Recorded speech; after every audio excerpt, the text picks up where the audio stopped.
ladies and gentlemen, and welcome back to the Heavily Contested Podcast, the podcast where we're back. It's almost time for the NFL draft, baby. And right after the NFL draft, it's almost time for the damn season, Joe. Football's back. Almost. Patient. We gotta take it step by step. Yeah, step by step. But we are back after a 2-week hiatus. School. Pretty much. Life happens. Life happens. It gets busy sometimes. But we're back, so a lot of stuff has happened over late, and we're going to be a little late to this news. But the first one is obviously Tyreek Hill, the cheetah, requested a trade, and quite literally within 24 hours, gets traded to the Miami Dolphins for a first-round pick and a set of many other late-round picks.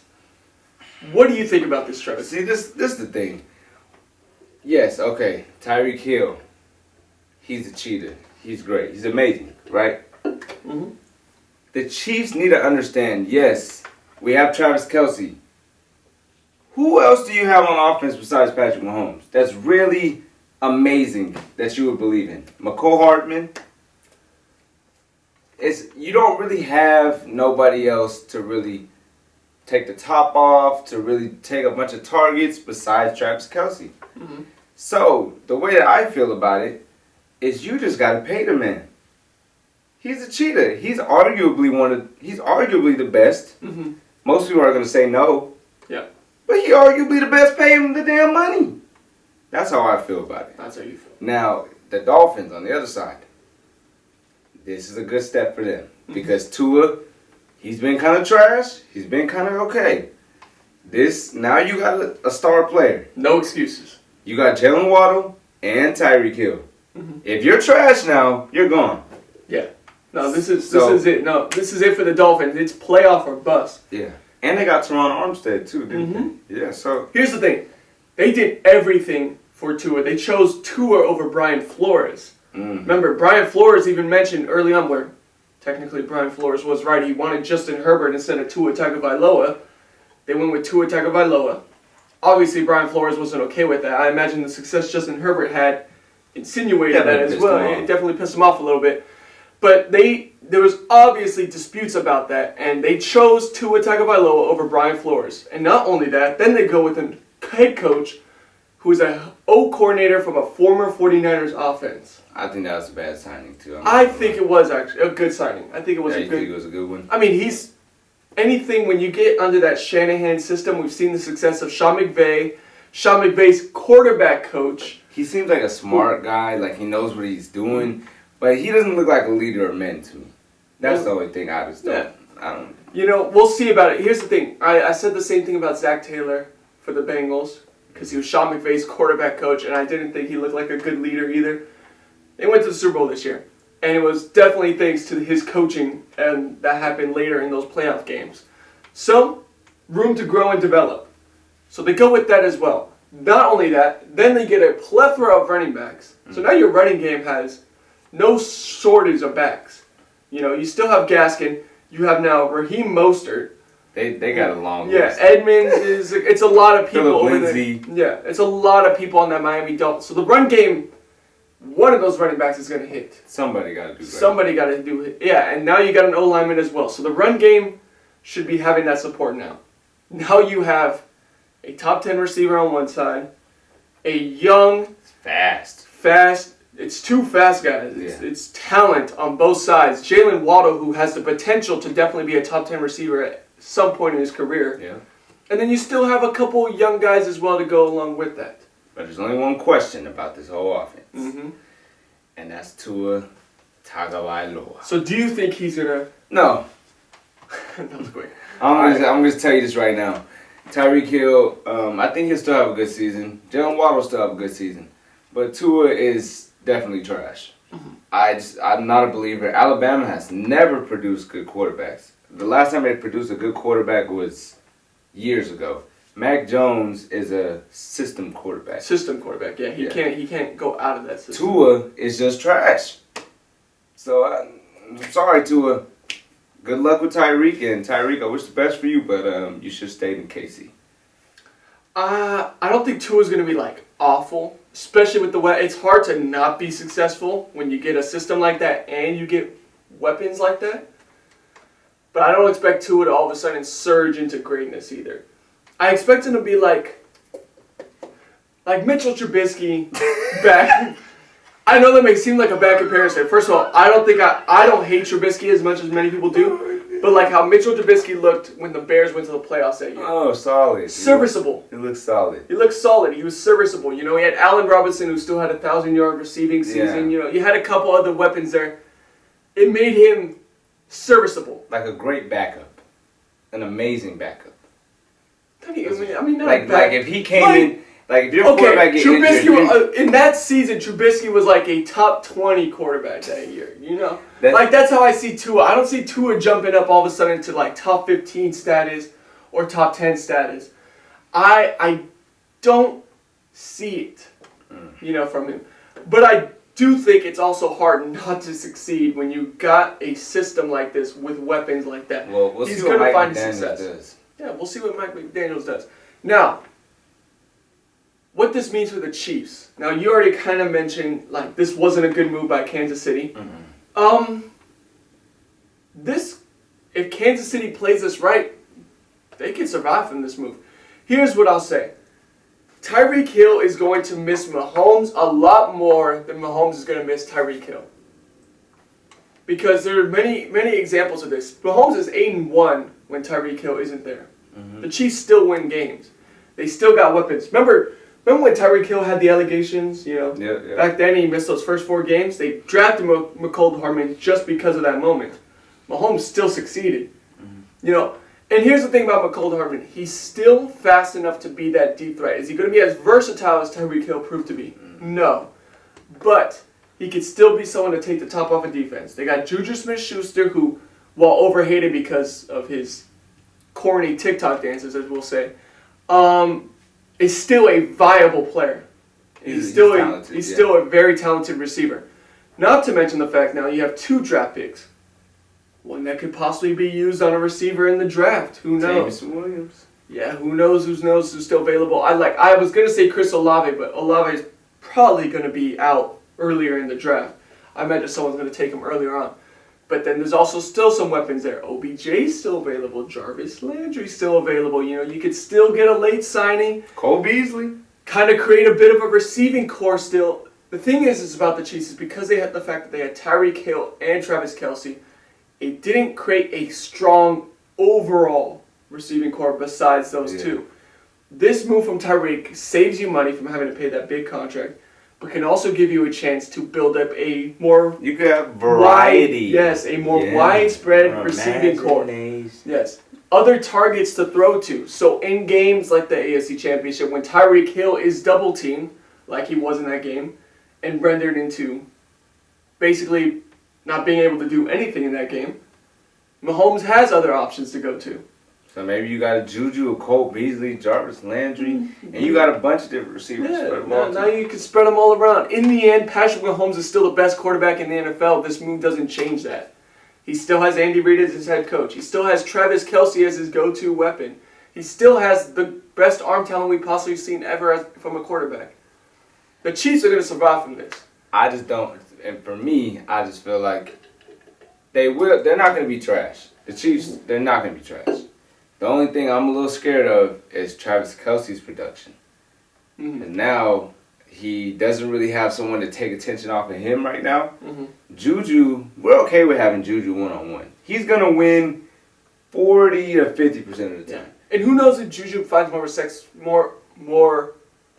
I know you heard that, Rob, but finds more success. I was trying to say finds more success with Mahomes because he's been with Roethlisberger later in his career and Mason Rudolph, you know.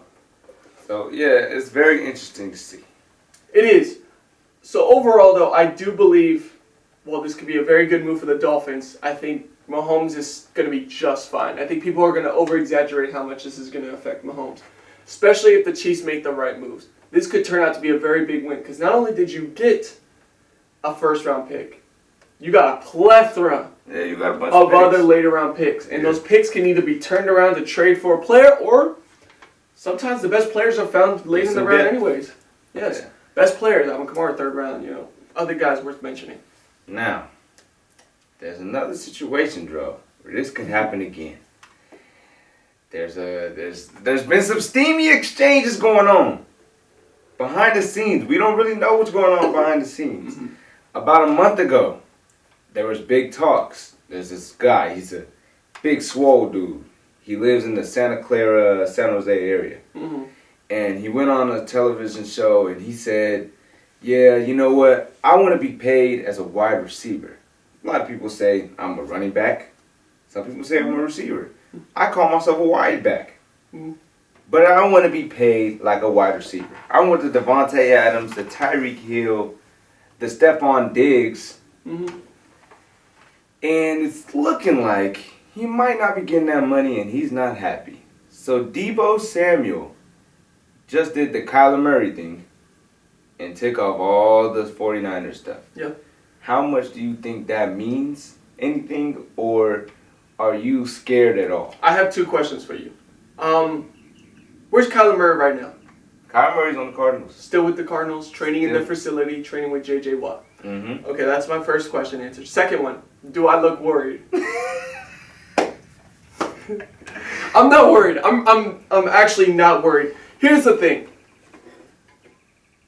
As a Niner fan too, I follow my players on social media, so I kind of know how they act on social media. Deebo Samuel can be a bit of a troll to Niner fans, especially when Niner fans get too skeptical and all that.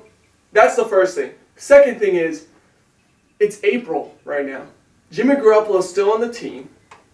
Obviously, the Niners are planning on doing something with Garoppolo, getting him out of this team. That saves us $20 million for this upcoming year. We don't have to pay him. That $20 million can then be used for Deebo Samuel's contract this coming year. George Kittle and Fred Warner, while there were many discussions about getting their big contracts, and even been a trade rumors rumored when it was like so late in the year before they got their contracts. September, the week before week 1, George Kittle got his big tight end contract. Fred Warner got his in August. These contracts, these big time contracts, don't have to happen right now.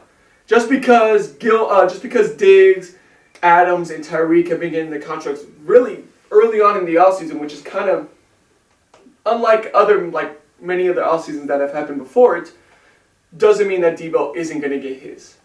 You know what I mean? The Niners would be playing stupid, and I don't think John Lynch is stupid. So I don't think there's anything to the fact where they would try to disrespect Deebo Samuel by not giving him the money he deserves. I do believe they're just waiting to see how this Garoppolo thing plays out, but I also believe that we need to calm down. We need to relax. People take social media a little too out of proportion sometimes on how big it really is. Now this is the thing. Deebo is the number 1 player on the 49ers. Yep. For his impact on the team. Mm-hmm. And he's also one of the least paid in salary. He's on his rookie contract. Yes. So and he was paid as a second-round pick. So Jimmy Garoppolo, who is losing the team games, is making 20 times more money than he is. And he's putting the team on his back. Yeah. So I completely understand the pain that he's going through. Not that I understand it, but I understand what he is getting upset about. Mm-hmm. Now, the thing that can happen... Here's the thing. Do we even know if he's upset? I really can't say social media is the judge of that. Here's the difference. It does say something, but... You could think that, but here's the difference, I think. Kyler Murray his agent actually went out and stated what they believe. Yeah, and that came out like a week or two later. That came out like maybe even less than a week later. Yeah. But they actually made a statement about what they felt like and all that. Niners they've known early on, even in the season before this drama started, they knew what Deebo was saying, what he wanted from the beginning, paid like a receiver.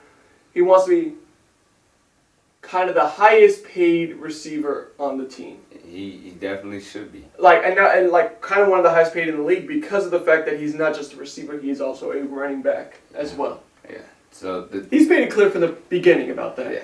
The thing that I think is very interesting that you also talked about is Jimmy Garoppolo.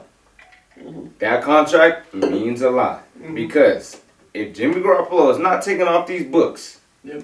if you got to pay him, how much is the contract? 18? It's 20. 20-something million, right? If you don't get that off the books, Deebo cannot get paid. No, exactly. And it's looking kind of hard to get Jimmy Garoppolo out. Not to mention the fact that it's not just Deebo that we're going to be paying. We're also going to be paying Nick Bosa, who's also on his rookie contract. Yeah, and those are both some big contracts right there. Those are big. If the Niners can secure those two for the future, it would salvage what has been a pretty much a piss-poor offseason for the Niners this offseason. We've lost a lot of our not core players, but our supporting cast players. Mm-hmm. And we haven't signed too many either. Mm-hmm. But this can help secure because now that would mean we have Deebo, Nick Bosa, George Kittle, Fred Warner, all secure for the future. And that's kind of our big four. That's kind of what you need. Now, the thing is, the reason why I think this is a bigger issue. Fred Williams, too. I think this is a bigger issue because Nick Bosa needs to get paid before Deebo. Mm-hmm. Because he's had a big impact before Deebo did. Nick Bosa been doing this for 2 or 3 years. Yeah, he was injured for a year. Well, but Deebo was not having the impact that he's having now 2 years ago. Deebo was still having a big impact, though. He was definitely still in our starting lineup. They were doing a lot of the fly sweep plays early on. It was in development. Yeah, he wasn't on Nick Bosa's level yet, though. But what I will say is, the Rams are the biggest show of this is how they can work the cap. Mm-hmm. With while you might have a $20 million a year contract, how much of that's actually going to hit the cap? You know, there's ways around this. You know, that I think the Niners can still find a way. The key, of course, is Jimmy Garoppolo. And what I will say about this, which it doesn't annoy me that he's still on the team, cut him. Just put your pride aside and cut him. If we're not going to get anything for him, it's truly not worth keeping your pride and keeping that and eating that $20 million just for Garoppolo to be sitting on your bench. And even when he does come in, it's not like he's a revolutionary quarterback and he's getting paid $20 million. Cut him, cut that $20 million off, pay our guys for the future, and let's try to win this draft because right now we do have a lot of mid to late round picks, you know, with the second rounders and third rounders. And one thing I got to give John Lynch is that's where he's won a lot of these drafts. Fred Warner, a 5th round pick. George Kittle, a 6th round pick. You know, Deebo Samuel, a 2nd round pick. You know, a lot of these big players that we've got. Elijah Mitchell, who's our starting running back, a 5th round pick. You know, some of these big players that we've got have been late round picks. So get rid of Garoppolo and let's look towards the future. Stop playing games, man. Get him out of here. Let's just look towards the future. He's trash. All right, last thing. 3 players, these are our big 3 of the remaining free agents. These are like the big names that we have. First one, Tyrann Mathieu. Wow. Second one, OBJ. Boom. Third one, Stephon Gilmore. All 3 veterans, all 3 talents, and all 3 have definitely been top 10 at some point in their career, if not just last year. Yep. So, let's start with the first one. Tyrann Mathieu, where do you see him ending up? Just like you talked about earlier, Dro. I got a crazy situation. They figured out the cap again. And he goes to the Los Angeles Rams. It's funny because I was hearing rumors about like the Rams at least. Yeah. And it sounds crazy, like Travis. They're not going to be able to do it. There's no way. Mm-hmm. Watch it. How did they get Bobby Wagner? Bobby Wagner, he's getting $10 million a year. After they have $200 million players on defense and Matthew Stafford. Yep. And they still got to pay Cooper Kupp. They know they have to pay Cooper Kupp. They're going to figure out a way. They're going to figure it out. Here's the thing. They still have Cooper Kupp for what? His contract year is next year or? I would assume next year. Yeah. They're going to be just fine. Now, here's the thing. The reason why your Rams situation is possible is because of the fact that Tyrann Mathieu is not going to be asking for an absurd amount of money. Nope. Because the rumor just came out that Tyrann Mathieu was very upset that he wasn't given a second chance to be re-signed by the Chiefs. He wanted to re-sign with the Chiefs. But when the Chiefs signed Justin Reed to a 3-year, $30 million contract, that hurt him. Obviously, because that meant they were moving on from him. But also the fact that Tyrann Mathieu was going to probably take that same contract. First of all, Justin Reed is an underrated safety, yes. It's not as good as Tyrann. But that's a bad move. Because if Tyrann Mathieu would have taken that same amount of money, that's a top 5 safety in the league right there. You have to take that. So then, Tyrann Mathieu's gone. But what it also shows is that Tyrann Mathieu is not going for an expensive price if he feels like he's going to the right team. So you could definitely, you could even take a pay cut and go to them. Rams are possible. I think the team that's the most likely, though, is the New Orleans Saints. Go back to his hometown. Go back to his hometown, LSU, where he set a bunch of records there at that school. He already had a visit there in New Orleans. And New Orleans also has enough money to pay him what he would want. And it's a defense that shows a lot of promise, especially when you get a guy like Tyrann Mathieu who could now team up with Marcus May, who just signed there as well. Malcolm Jenkins just retired. And Malcolm Jenkins just retired. So now you could create a safety duo with Marshawn Lattimore as well. Then the Saints look like they have a ball hawking defense. That's DBU right there. They might be better than the Bills. That looks like a ball hawking defense right there. So that's a big one right there. That's a big point. Now, next one. OBJ. Where do you have him going? See, OBJ is a difficult one. I could be easy and just say he's going back to the Rams. That's easy, right? Let's just say, you know what? Yeah, he's going to go back with the Rams. They're the team that got his career back popping again. Matthew Stafford, who wants to play with an elite quarterback, I imagine. You know, that's simple, right? But what about the team that just lost the best receiver in the league in Green Bay, and the bad man gets a receiver that could spark his career back up again as well? Yeah, and now it looks like that move from Devontae Adams could be helpful. It is not, obviously losing Devontae Adams is, I still think, much bigger than Tyreek Hill because the Packers really have nothing. They have no. While the Chiefs still have promise. Yeah. But this can help. That can definitely help. That's a good point. That's a great point. I'm going to go on that same point a little bit, but to another team who also just lost their receiver, Kansas City Chiefs. Now, remember, we were talking about Kansas City can make another move, a shake-up here and there, and the loss for Tyreek seems like it's really not hurting them that much. They still got 2 first-round picks. They have Juju Smith-Schuster, McCole Hardman, who can take the top of a defense, Travis Kelce. Now, what if you add OBJ to that? Man, OBJ and Juju TikToks? Man, those would be some great videos right there, man. Now, I imagine that it would be mutual interest from both teams. Obviously, Kansas City's looking for a receiver to fill up that spot, and OBJ showed, obviously, if he played with the Rams all season, he probably would have been a 1,000-yard receiver and arguably top 15 had he played with the Rams all season. Now you're going to tell me that he pairs up with Mahomes? This is a little scary. He's going to pair up with Mahomes. He already has Juju Smith-Schuster. He already has Travis Kelce. Now that's looking dangerous. And for OBJ, the interest is the fact that he's not only going to a contender, but I imagine after his time with Baker Mayfield, he wants to play with an elite quarterback for the rest of his career. He would not make that mistake again. If he plays with Patrick Mahomes, he won't have to worry about any of that. Because now he's playing with the best quarterback in the league. But I like your Green Bay one too, but that's how I see OBJ playing out. I see him playing to a contender with obviously a quarterback that needs a receiver as well. Yeah. That needs a receiver as well. Now, last one. This is a big one. Stephon Gilmore, cornerback, probably besides J.C. Jackson, the most hyped up cornerback in free agency here. Obviously a former defensive player of the year, a former best cornerback in the league. And even though he was, off in Carolina, to his standard, I guess, he's still a top. He still played very well in Carolina. Yeah, still played very well in Carolina. Still top DB in the NFL. And even though he's a little old, he's much smarter. He's a veteran presence. Kind of like how Richard Sherman was in his final years in San Francisco, where he was still playing at a high level. Obviously not to his elite status, but still high-level football. Now, obviously, let's just point this back out. Do you realize that Stephon Gilmore and J.C. Jackson were on the same team? Yeah. Do we forget about that? That's so crazy to just think about. Poor move from New England. To let both of them go. Yeah, I still didn't agree with the trade that they did middle of the season, and I also don't agree with letting J.C. Jackson hit free agency like that either. So, yeah, that's an L on New England's part.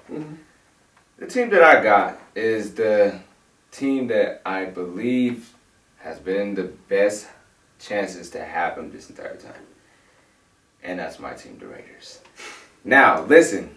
This is why I say this. I'm not trying to be biased here. I'm not trying to be biased. listen, the Raiders, obviously we just paid Devontae Adams, we just paid Chandler Jones. There's this thing that just came out, it's called June 1st cuts. These cuts happen before June 1st, but they don't take place till after June 1st. So you don't got no cap space until after June 1st. That's why a lot of these players take a little long to do a little thing. I think after June 1st, Stephon Gilmore will be a Raider, and now we're the best team in the league. And we're going to the Super Bowl. Yeah. Yeah, you guys need to relax on that one a little bit. But definitely relax on that part, first of all. Second of all, I don't see him going to the Raiders because of the fact that those Raider rumors came early and disappeared quick. And the biggest thing about why they disappeared is once Devontae Adams happened and the Raiders took on that big contract, the Gilmore rumors really just vanished. Where I see Gilmore going is to a contender as well. A team that arguably, despite with now the rule change, could have been in that AFC Championship game. I got the Buffalo Bills taking Stephon Gilmore to Go create back to his first team. Yep. To create the best secondary in the league now. Might be the best secondary of all time. One of the best ball hawking ones, that's for sure. Because now you give yourself Stephon Gilmore, Tre'Davious White. Then you have the best safety duo in the league in Micah Hyde and Jordan Poyer. I see that's where Gilmore's going to go. At a veteran at his age, he's going to want to go to a team that's top level status and has been proved to be for the past few years. I see him going to Buffalo, and I see Buffalo still having the money now to also do something like that. And they want to build, and Buffalo, their interest is there too, because Buffalo wants to build up that defense, because that's what lost them that game in the divisional round, is letting Mahomes drive with 13 seconds left down the field. They don't want that same mistake, and they feel like, I imagine if they feel like they have someone like Gilmore, that can change that. But that's going to do it for the NFL. Now,